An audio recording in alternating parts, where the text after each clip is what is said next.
Hi everyone, my name is Robin Lewis, and in this video I'm going to show you how I made this box with timber that was destined for the wood chipper. And this is the timber that I'm going to be using. I'm not entirely sure what the species is, but I'm pretty sure that it's a hardwood based on the leaves of the tree. This was from a friend of a friend who was getting a tree cut down, and this was one of the shorter logs that came off. I stopped by, picked it up. I cut this into quarters using my chainsaw, and then from there into these 25mm strips using my bandsaw. Now what makes this project so special and unique is that I'm using timber from a tree that no one else has used to make furniture. All of the milling was done using a bandsaw like this. This particular unit is a 3 horsepower with a 19 or 20mm blade on it, so it's really good at rip cutting through hardwood timber like this. You don't need a saw as high powered as this, but the stronger the saw, the easier it's going to make this process. Now I'm not going to get into the milling process in this video, but if you have a bandsaw that can cut through timber around this size, you can essentially be milling your own timber and using it in projects. Okay, so let's get into it. I'm going to be using this hardwood for the box sides and the box top, and then I'm going to be using this mango, which was cut from a tree just next door to me. This will be for the box bottom and for a bit of an accent piece around the top edge. The first job was to get all of the faces flat, and I did that by running them over my jointer.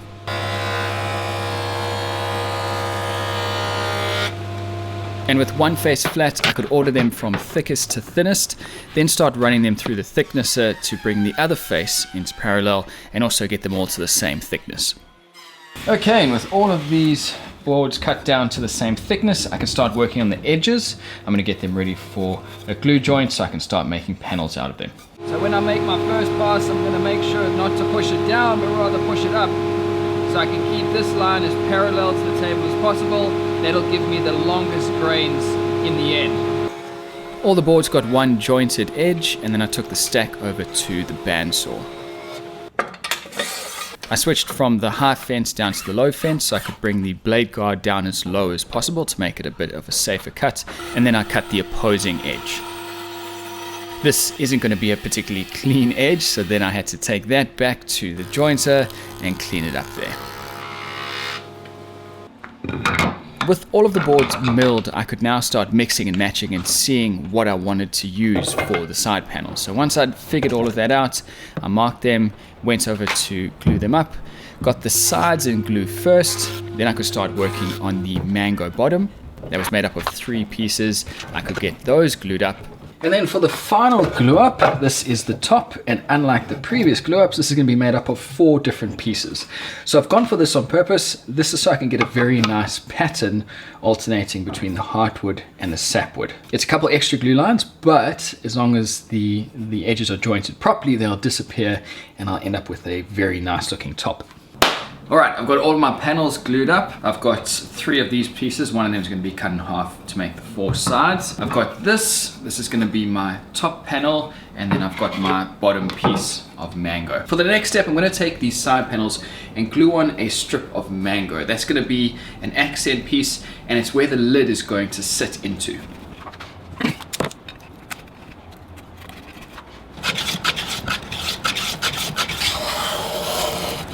Once the glue had dried, I used a block plane to flush up the mango with the side panel, and then using my router with a fence and a downcut spiral bit, I cut a rebate into that mango. This is where the lid will sit into the box. Because of how high this side is, I'm not going to be able to make the full cut with my miter saw. The body of the motor actually engages before the blades all the way through. So I'm going to try something new on this, and that's cutting the majority of it on the miter saw and then finishing it off somewhere else. Let me preface why I'm using this. I don't have a table saw. That would far and away be the best method, and my circular saw is garbage. So I've taken my oscillating belt sander and tilted it back 45 degrees to this plane, and then my fence has been set 90 degrees to that. Then I can take one of the side panels with that little nub, butt it up against the fence, slowly push it in, and that will remove that and give the piece a 45-degree angle. I've already tested it on one of these side panels, and the glue surface on that inside edge is amazing. But in terms of accuracy, we're only going to be able to see once the box comes together. This groove in all the side panels is for the bottom panel, the mango, to slot into.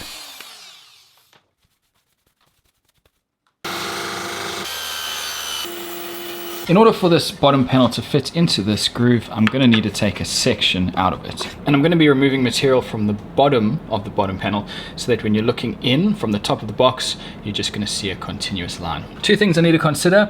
The fit of this bottom panel into that groove needs to be tight, but not too tight, because this is going to want to move, so it needs to be able to slide in and out of that. And secondly, there needs to be a gap between the side panel and this bottom panel through here, so that as this bottom panel expands, it's never impeded, it never touches up against the side panel.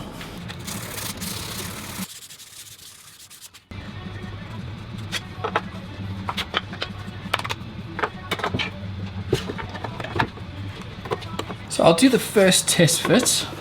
Slot that in, and I can tell, you can see it in there. These two side panels aren't coming together properly, and that is because the overall width of the bottom is just a little bit too much. And I did it oversized so that I could fine tune it. So I'm gonna have to take it apart, trim a little bit off the bottom panel, and then do another test fit.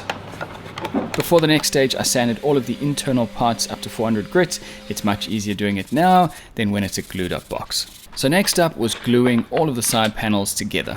I'm going to be using Type 1 Original. I'll put it on in all the corners, then put the bottom panel in, and then wrap it up. Now I'm just trying to make sure that I get all of the joins as close to correct as possible. The next step is going to be to put some tape around it, and that will cinch everything together. This is duct tape. Another good alternative would be packing tape. I'll start in the middle. I'm going to put a little strip there.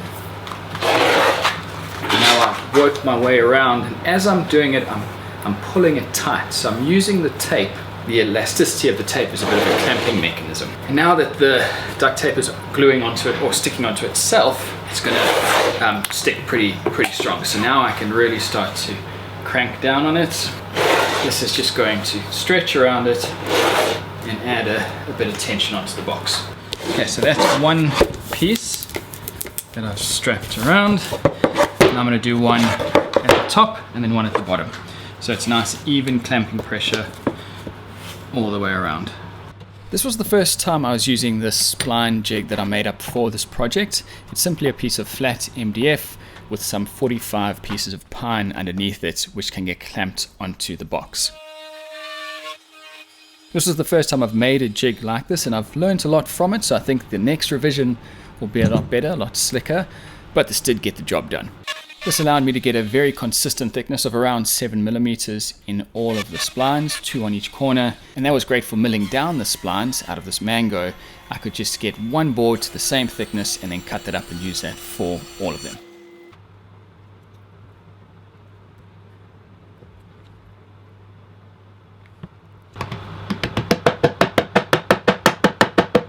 And while the splines are drying, I'm going to start working on the top. Now, according to the box, the width is around 125mm. I'll go a little bit over that.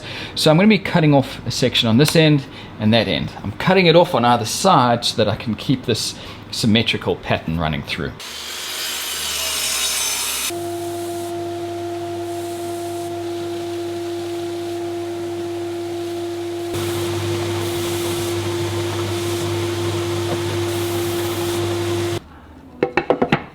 This is the final fit of the top, and you'll notice it is a bit loose. That's to allow some space for expansion and contraction of that top panel. So with that done, I could do some finessing with a hand plane and sand the outside of the box up to 400 grit. I finished it with this orange oil, and this is sometimes a bit divisive because some people don't like the smell of it. I do. And the reason I went with oil is because the grain in this hardwood is so dense, you can get an incredible shine by sanding it up to 400 grit, so you don't need to rely on a film finish to get that sheen. And that was it. A very cool, simple box that would be perfect as a gift or just something to have around the house. And the best part is that that timber was destined for the wood chipper. And even though it was a very short length, which generally isn't something that you would hold on to, I was still able to make use of it and turn it into something. So keep your eyes open.